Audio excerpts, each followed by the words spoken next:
Oke, kembali lagi bersama saya Dede Umar di Bukan Bincang Biasa. Kali ini seperti biasa saya kedatangan bintang tamu yang cukup hebat. Beliau merupakan mahasiswi dari STI Pasundan. Kebetulan sekali beliau seangkatan sama saya dan sekelas juga ya. Beliau adalah Teh Mary Pramasela. Dia juga selain mahasiswi di STI Pasundan, dia juga aktif di BPM dan kebetulan sekali dia merupakan ketua umum dari BPM STI Pasundan 2 periode. Eh, Sepertinya cerita ini akan sedikit menarik dan agak sedikit panjang. Jadi buat teman-teman tolong tonton sampai selesai ya. Selamat sore Teh Mary, apa kabar? Gimana? Sore, alhamdulillah baik. Mungkin sedikit perkenalan dulu Teh Mary ke teman-teman yang nonton. Assalamualaikum warahmatullahi wabarakatuh. Halo teman-teman yang lagi nonton, harus nonton ya. Harus dong. Perkenalkan, saya Mary Pramasela Hmm.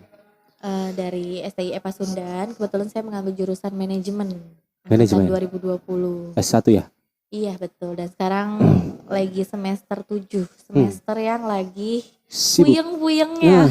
Benar, betul sekali ya.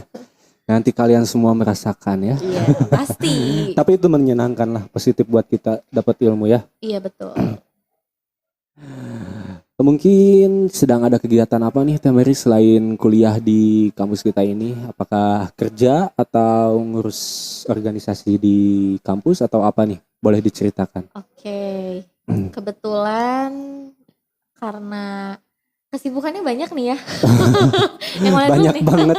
Emang susah sih, kita juga podcast sama dia ngatur jadwal itu hampir Oh, berbulan-bulan. Baru kali ini alhamdulillah ya kita bisa bertemu. Alhamdulillah ya, alhamdulillah. Jadi kesibukan saya, kebetulan saya mahasiswi di sini juga Mahasiswa. dan aktif juga di organisasi dan Hmm. kebetulan lagi saya adalah ketua umum Badan Perwakilan Mahasiswa. Jadi sedikit info for your information ya guys, kalau BPM itu badan legislatifnya di kampus. Badan legislatifnya di kampus. Iya, Oke. betul. Di luar kampus. Di luar kampus juga saya sedang mencalonkan sebagai legislatif Duh, juga. mencalonkan nih. Jadi Iya. STI Pasundan ini punya mahasiswa yang kebetulan mencalonkan di bidang politik, di bidang legislatif. Betul, Hebat sekali ya, tepukan. Jadi saya sedang sibuk di salah satu partai juga, sibuk dengan pekerjaan saya juga, tapi insya Allah saya tidak akan lupa dengan tanggung jawab saya sebagai mahasiswi ya, terutama apalagi sedang menyicil skripsi gitu. Betul. Dan itu adalah perjuangan terakhir kita sebagai mahasiswa. Tinggal beberapa semester lagi ya, nggak kerasa. Jadi buat angkatan 2020 semangat ya guys, Semangat. kita berjuang sama-sama. Capek pisan, capek batin, capek otak. Pasti, gak apa-apa. Tapi itu resiko. Dinikmati dong. semua dan segala prosesnya guys. Gak ada yang sukses itu, gak ada yang instan ya. Betul. Semuanya perlu perjuangan. Amin. Selama menjabat menjadi ketua BPM Teh Mary ya, mungkin ada perjalanan lika-liku hidup itu seperti apa, boleh diceritakan? Pastinya ada rintangan-rintangan ya, tidak semua berjalan dengan lurus gitu kan, mana ada gitu ya. Pasti ada lika-liku di BPM dulu deh, sebagai ketua yang cukup lama ya, hampir 2 periode sampai saat ini. Lika-liku di BPM nih. Oke. Jadi dulu pas saya pertama masuk kuliah, saya sudah tertarik dengan mengikuti organisasi. Karena anaknya aktif, entah super aktif ya. Aktif pisan. Entah super aktif, Manusia hiperaktif, aktif aktif gitu kan. Gitu. Jadi itu masih di masa menjadi anggota biasa, masih menjadi seksi konsumsi gitu ya kan tiap ada. Dikonsumsi dulu. Iya, dulu sempat menjadi seksi konsumsi guys gitu, tapi seru. Sampai akhirnya pas pemilihan di 2019 itu, angkatan 2019 itu sempat di chat pribadi ya untuk dimintain visi misi gitu. Tapi sama ketua lama. Tapi nggak menang. Sampai akhirnya jadi WK2. WK2. Wakil ketua 2 gitu. Karena di BPM tuh wakil ketuanya ada 2. Ada 1 dan 2. Gitu. Terus setelah ketua baru terpilih, ternyata ada satu dan lain hal yang menyebabkan adanya pelepasan tanggung jawab gitu. Yang sampai akhirnya dengan berbagai macam proses, rapat besar, perjanjian di atas materai, dan sampai semua gitu. sudah dipertimbangkan sesuai ADART. Iya, karena kita harus tegas ya Kang. Betul. Gimana para anggotanya mau sejahtera Kalau misalnya ketuanya, pimpinannya aja tidak betul memikirkan sekali. tentang kesejahteraan masyarakatnya sendiri gitu, istilahnya gitu kan. Itu sampai akhirnya setelah perjanjian keluar pun tidak ada respon dan tidak ada perbaikan. Akhirnya menurut kesepakatan semuanya diangkatlah saya menjadi ketua pengganti gitu. Di tahun berapa itu berarti? Di angkatan 2019 tahun kemarin. Periode berarti, kemarin, iya periode kemarin menjadi ketua pengganti dan tahun sekarang, periode sekarang terpilih menjadi ketua umum Badan Perwakilan Mahasiswa, dan itu gak gampang ya Kang. Gak gampang, dan tanggung jawab ya. Betul, dan jadi ketua umum pun tidak semudah dan tidak segampang itu gitu ya. Pasti perjuangannya besar, iya betul, usahanya juga besar, apalagi dengan mimpi dan cita-cita yang pengen menjadikan organisasi BPM itu jauh lebih baik. Betul gitu. Sekali, pasti tanggung jawabnya itu ya. Tapi alhamdulillah Teh Mary mungkin punya anggota yang baik-baik ya. Saling membantu mungkin di dalam di sana. Karena kita hidup berorganisasi, kita harus hidup bergotong royong. Betul. Gitu kan. Itulah kegunaannya organisasi ya. Egoisan gitu. Jangan dicontoh yang sudah-sudah ya. Itu pelajaran sih Kang. Pelajaran ya. Tanpa mereka kita juga nggak bisa untuk melakukan perubahan. Betul. Belum tentu ya. Iya. Diambil positifnya aja. Betul. Mungkin ya. Selain di kampus nih ya, info buat teman-teman. Jadi si Teh Mary ini mencalonkan sebagai calon legislatif, calon dewan ya di daerah Sumedang ya Teh. Betul. Boleh diinfokan dong ke teman-temannya. Jadi kebetulan ini nggak apa nih ya, agak sensitif. Di sini emang sarananya buat kita. Tempatnya netral kan? Netral, kita buat promosi di mana? Di mana? Di sini maksudnya. Jadi teman-teman, kebetulan saya sedang mencalonkan diri menjadi calon legislatif tingkat kabupaten di Sumedang, tetapi daerah pemilihannya Jatinangor Cimanggung, Dapil 5. Jadi buat teman-teman yang daerah pemilihannya di Dapil 5 Jatinangor Cimanggung, boleh ya minta dukungan suaranya. Jangan lupa pilih aku, Mary Pramasela, insya Allah nomor 3 gitu. Amin, semoga sukses ya. Amin. Mungkin setelah tahu mencalonkan sebagai calon dewan, mungkin boleh di-share nih pengalaman Teteh dari nol, dari mungkin masuk ke kampus ini sebagai mahasiswa biasa, kemudian masuk ke dalam organisasi mahasiswa yaitu BPM, dan langsung bisa menerapkan di luar kampus, di luar lapangan, di partai menjadi calon wakil dewan. Gimana nih ceritanya dari nol sampai sekarang? Oke, gini ya guys, karena kita tuh kalau mau maju ke hal yang lebih tinggi istilahnya ya kan, otomatis kita harus berani membuka relasi yang jauh lebih besar, wawasan yang jauh lebih luas gitu ya kan. Makanya dari itu kita gak cukup hanya aktif di organisasi internal kampus saja gitu. Sampai akhirnya saya aktif di eksternal juga, saya istilahnya aktif di luar kampus, bertemu dengan para senior kaderisasi saya juga yang banyak memberi wawasan dan ilmu gitu, sampai akhirnya saya diberi relasi yang sangat baik dan kesempatan yang baik untuk masuk gabung ke partai yang sekarang lagi yang istilahnya yang saya pilih gitu kan.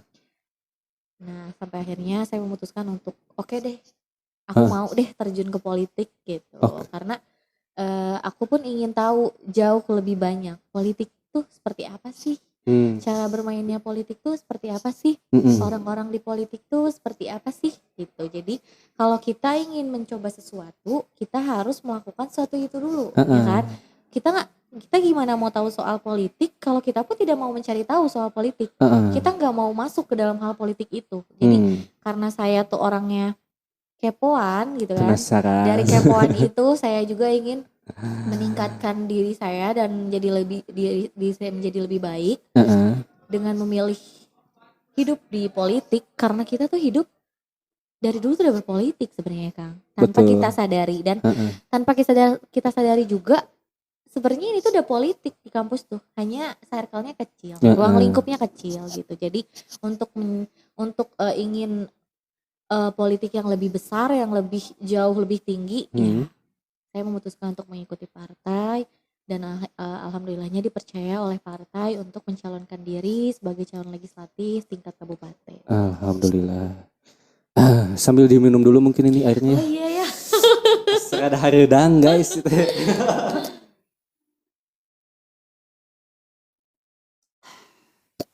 Agak Sampai kering mana? ya guys ya. Sampai mana tadi kita ya? Di politik ya. Iya betul.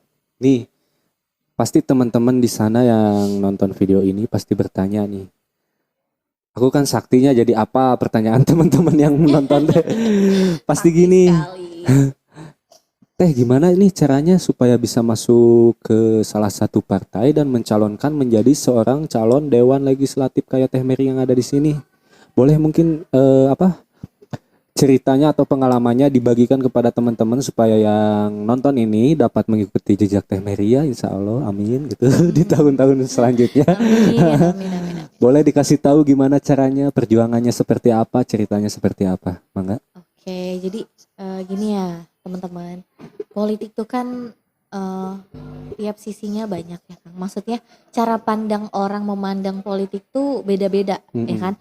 Otomatis Kang Dede pun dengan saya bisa berbeda tuh cara pandang politiknya ya kan gitu. Pasti.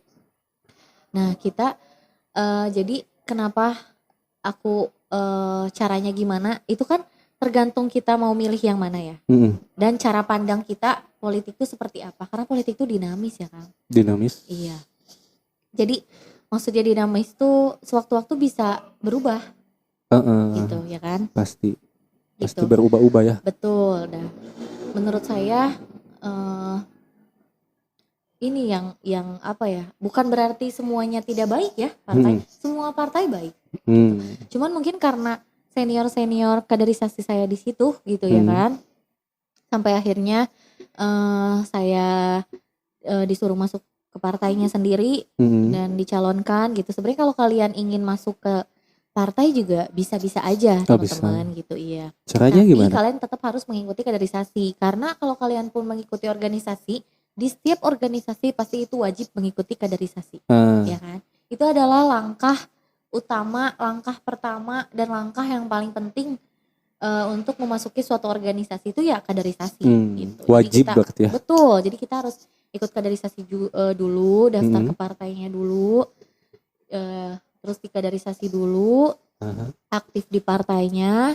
Setelah itu kalau memang punya keinginan yang jauh lebih baik seperti mencalonkan diri, itu bisa dibantu oleh partai. Gitu. Nanti ada yang menjalurkan mungkin ya. Iya pasti nanti seniornya pun ikut membantu gitu. Jadi kita otomatis istilahnya gini, kita harus aktif dulu lah Kang gitu. Kita kaderisasi dulu, menjalankan kaderisasi dulu, kita aktif dulu ya kan. Di organisasi pun pasti begitu dong di sini ya kan. Kita melewati kaderisasi dulu, kita melewati bimbingan dulu, terus kita disuruh aktif dulu, baru deh kita mau menuju ke jenjang yang lebih tinggi gitu.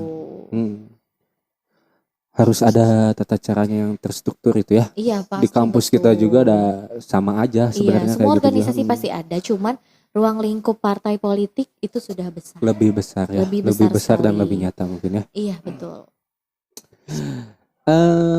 Selama Teh Mary ngampus di sini dan selama Teh Mary menjalani berapa bulan Teh di partai mungkin?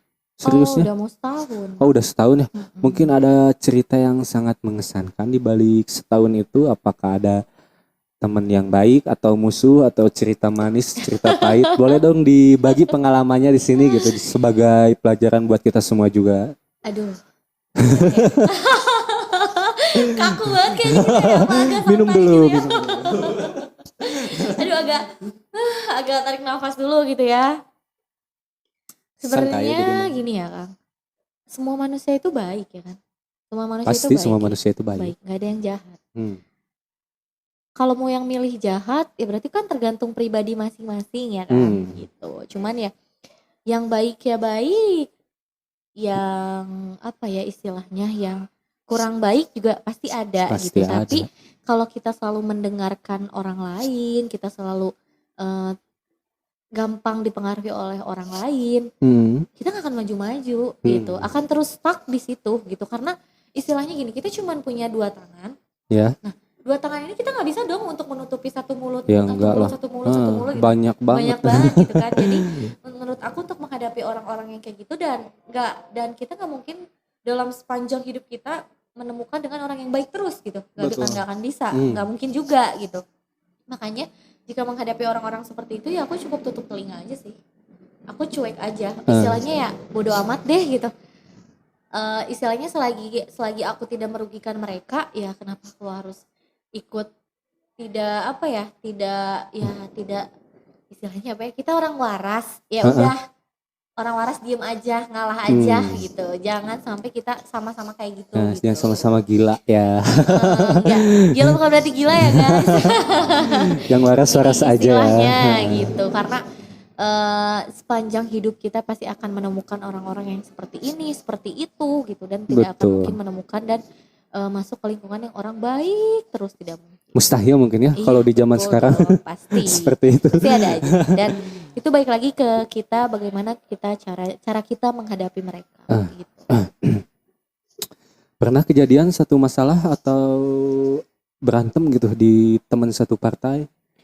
Alhamdulillahnya enggak sih Alhamdulillah, Kang, karena jangan nanti akur ya. Akur sesama caleg pun kita akur karena kita mempunyai strategi masing-masing. Jadi nggak mungkin itu menjadi pertikaian sih. Bersaing dengan sehat ya. Betul. Dan sportif lah. Betul. Ih, keren banget nih Kang Dede, kayaknya ingin mengikuti jejak aku ya Kang. Amin. Ajakin atuh. Boleh. Yang penting punya niat dan kemauan sih Kang. Gitu. Apalagi ya.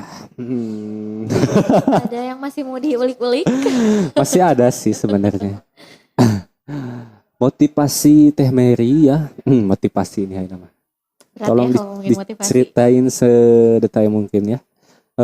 Dari apa sih yang membuat Teh Mary gitu bersemangat sampai ada di posisi yang apa ya, tinggal berapa persen lagi menuju sukses gitu. Amin ya Allah, amin ya Allah. Nah, pasti kan setiap manusia punya motivasi ya. Betul. Punya dorongan gitu buat gue harus sukses nih. Gimana caranya? Betul. Karena apa? Okay. Boleh diceritain? Boleh.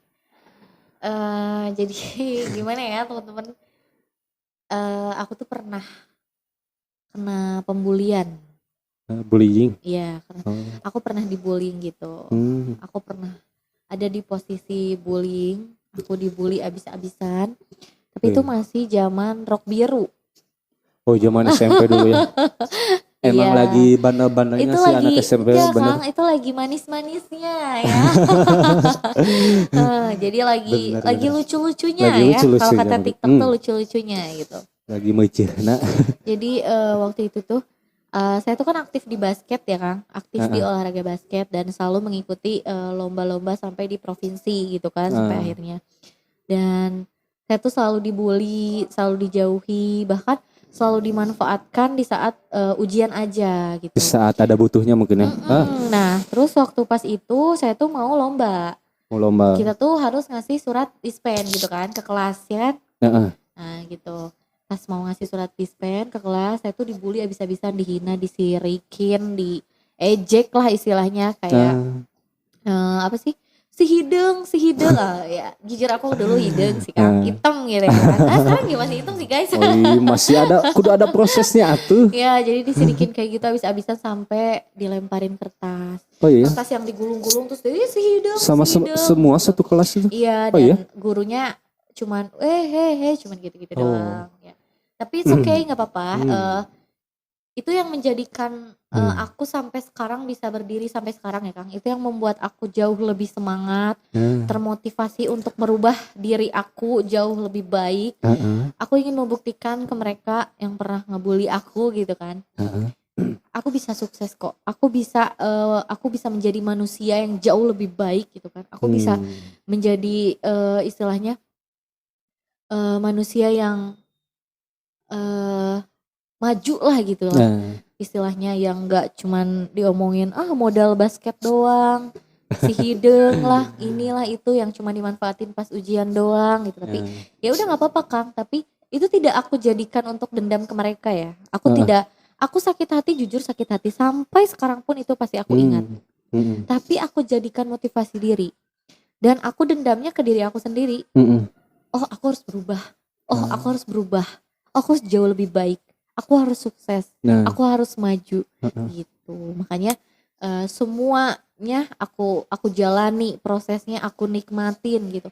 Karena kalau tanpa itu ya mungkin aku nggak akan belum tentu sampai ya, belum, sekarang gitu, belum tentu juga sampai sekarang gitu. Jadi nah, buat teman-teman yang pernah dibully, kalian harus menjadikan bullying itu apa ya, sebagai alat motivasi motivasi, diri heeh, gitu, iya, untuk menjadi pribadi yang lebih baik. Karena mmm, kan sekarang hati-hati ya Kang ya, dari heeh, bullying itu kita bisa menyebabkan orang jadi bundir, iya, bisa nggak mau keluar rumah ya ah, kan. Jadi stop lah, stop bullying. ya, Kalau orang yang berpikirnya positif mungkin itu bisa dijadikan motivasi diri. Tapi betul, untuk orang yang mungkin terlalu sakit dan terlalu kecewa, itu itu bahaya bisa banget, dijadikan ya pengakhiran hidup ya iya itu Kang ya. bahaya banget Makanya sih emang, iya, makanya harus karena mungkin hati-hati. luka mental itu lebih berat daripada luka ditonyok gitunya Betul, jigana teh. betul, betul. Kayak istilahnya aku lebih Bertahun-tahun baik, aja dia masih inget gitu dari iya, SMP sampai sekarang udah mau lulus S1 masih inget, kurang betul, ajar emang betul. gitu. Jadi mental tuh susah Ah, dihilangkannya gitu. betul. Kita nggak dendam, tapi kita ingat. Tapi Tapi ya dijadikan motivasi. nah, terima kasih yang udah ngebully dia ya. Iya makasih. Tanpa kalian aku nggak mungkin ingin merubah diri aku menjadi lebih baik. Pasti masih inget orang-orangnya ya. Pasti, pasti, pasti. Jangan sampai disepil di sini ya. Oh tidak usah, tidak usah. Gak usah ya. Nggak usah. Ah, buat teman-teman ya, mahasiswa-mahasiswi STI Pasundan yang kenal Teh Mary mungkin. Boleh dicontoh nih perjalanan hidupnya. Alhamdulillah sukses ya tehnya. Dikit Amin, lagi amin, kalau amin, amin. kepilih insya Allah. Eh, jadi kuliah teh jangan sekedar kuliah pulang. Iya, Mainnya di sini di basement, di organisasi. Karena itu bermanfaat banget sih bagi betul, saya pribadi ya. betul, Ilmu di dalam organisasi itu lebih bermanfaat, lebih kena betul. di lapangan tuh dibanding ilmu yang ada di kelas.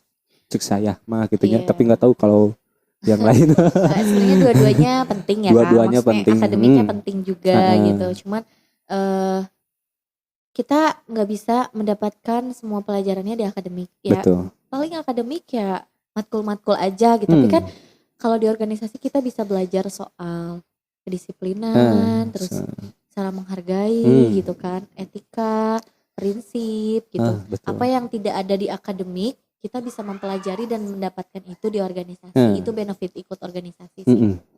Pasti ada manfaatnya. pasti, pasti. Kalau mau tahu ya cobain aja sendiri gitu ya. Coba ikut aktif di organisasi karena Heeh. tidak akan merugi kalian aktif di Betul, organisasi betul gitu. sekali. Kadang banyak juga ya di lapangan, kasus-kasus di lapangan yang IPK-nya tinggi gitu, tapi nggak bisa kerja. Itu salahnya di mana gitu kan? Beliau Ya, kan pintar IPK-nya tinggi, tapi kan betul, tidak sedikit yang nggak bisa kerja. Ya mungkin solusinya ya ikut organisasi atau ya. betul, Jadi ilmu materinya kita dapat di dosen, kita dapat diterapkan di organisasi itu. betul, betul, Kemudian di betul, lapangan kerja mungkin nanti ya. betul. eh Mungkin ada pesan kesan buat para teman-teman STI Pasundan, mahasiswa-mahasiswi dari Teh Mary mungkin.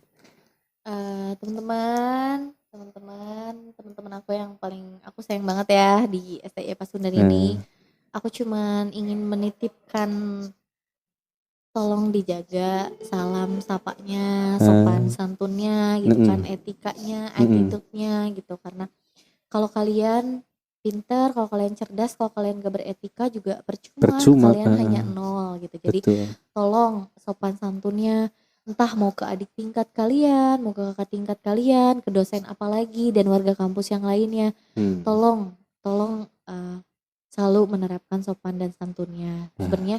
Dan itu tuh udah termasuk apa, visi misi kampus kita ya. Makanya ya, eh, harus kita kembangkan lagi, harus kita lebih apa ya, lebih di eh, majukin lagi dan lebih diperlihatkan lagi lah, ditonjolkan lagi sopan santunnya. Betul. Gitu. Jangan sampai hilang, apalagi itu adalah satu hal yang penting.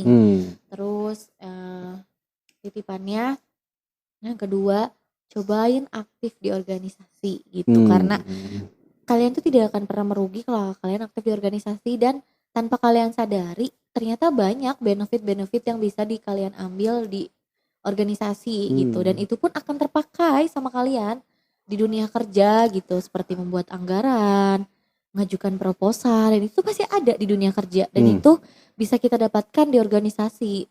Belajar untuk istilahnya mengetahui mood pimpinan kita, ya nggak sih? Betul.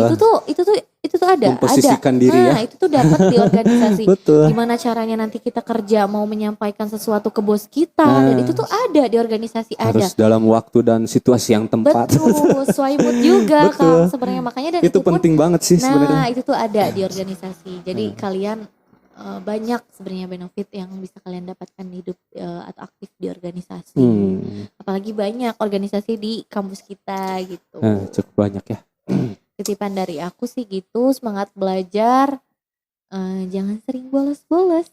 Kasahaya tete. Terus buat angkatan 2020 semangat, kita berjuang bareng untuk skripsi. Amin. Mudah-mudahan kita lulus bareng ya. Amin. Mungkin untuk video kali ini segini saja ya. Terima kasih buat Teh Mary udah mau diajak berbicara, berbagi pengalaman. Cukup menarik dan cukup hebat juga ya pengalamannya. Ya, saya doakan semoga beliau sukses ya. Amin. Makin sukses, makin banyak rezekinya. Terima kasih. Buat teman-teman yang nonton, jangan lupa di like, diambil positifnya, dibuang negatifnya. Terus dukung kita. Sampai jumpa di next video berikutnya. Terima kasih. See you. Dadah.